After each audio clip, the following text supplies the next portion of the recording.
আসসালামু আলাইকুম সবাইকে। আমি এখন আপনাদেরকে একটা জামার গলা কাটিং ও সেলাই করে দেখাবো। প্রথমে আমি 8 ইঞ্চি চওড়া নিয়েছি এবং লম্বা নিয়েছি 9 ইঞ্চি। এখন আমি বক্রমটাকে 2 ভাঁজে ভাঁজ করে চওড়া 3 ইঞ্চিতে দাগ টেনে নিচ্ছি। এভাবে আমি এখন বক্স করে নিব। আপনারা স্কেলের মাধ্যমে করে নিতে পারেন চাইলে।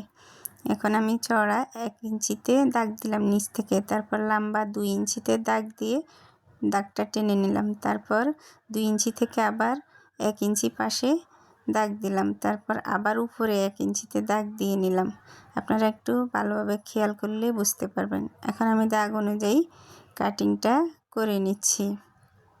তারপর আমি বাহির থেকে বাড়তি 1 ইঞ্চি রেখে কাটিংটা করে নিলাম। এই যে আমার গলা কাটিংটা রেডি হয়ে গিয়েছে। এখন আমি গলাটাকে আলাদা কাপড়ের উপরে ডিজাইন অনুযায়ী ঘুরিয়ে ঘুরিয়ে বসিয়ে নিচ্ছি।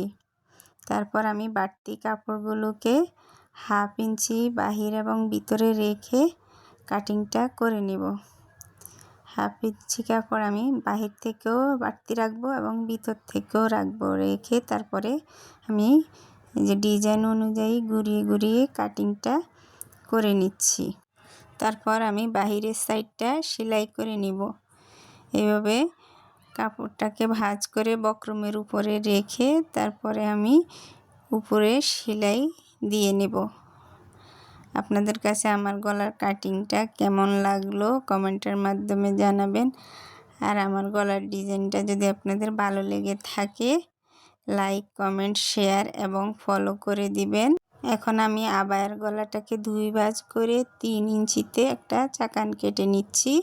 তারপর আমি চাকান অনুযায়ী এভাবে গলাটা ডিজাইন অনুযায়ী ঘুরিয়ে ঘুরিয়ে কাপড়ের উপরে সেলাইটা দিব। বক্রমের উপরে সেলাই দেওয়া যাবে না, একদম বক্রমের কিনারায় কাপড়ের উপরে আমি সেলাইটা দিয়ে নিচ্ছি। আপনারা একটু ভালোভাবে খেয়াল করুন, সেলাইটা বেশি দূরেও দেওয়া যাবে না, তাহলে গলার ডিজাইনটা সুন্দর হবে না।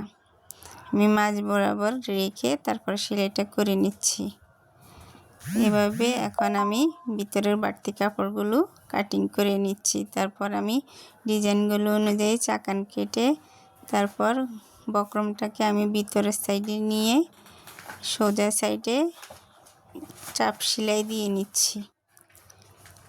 যারা আমার ভিডিওটা ইউটিউব চ্যানেল থেকে দেখবেন তারা সাবস্ক্রাইব করে দিবেন, পাশে থাকা বেল আইকনটি প্রেস করে দিবেন যাতে আমি কোনো নতুন ভিডিও আপলোড দিলে সবার আগে আপনারা দেখতে পান। যারা যারা আমার ভিডিও দেখেছেন সবাইকে ধন্যবাদ।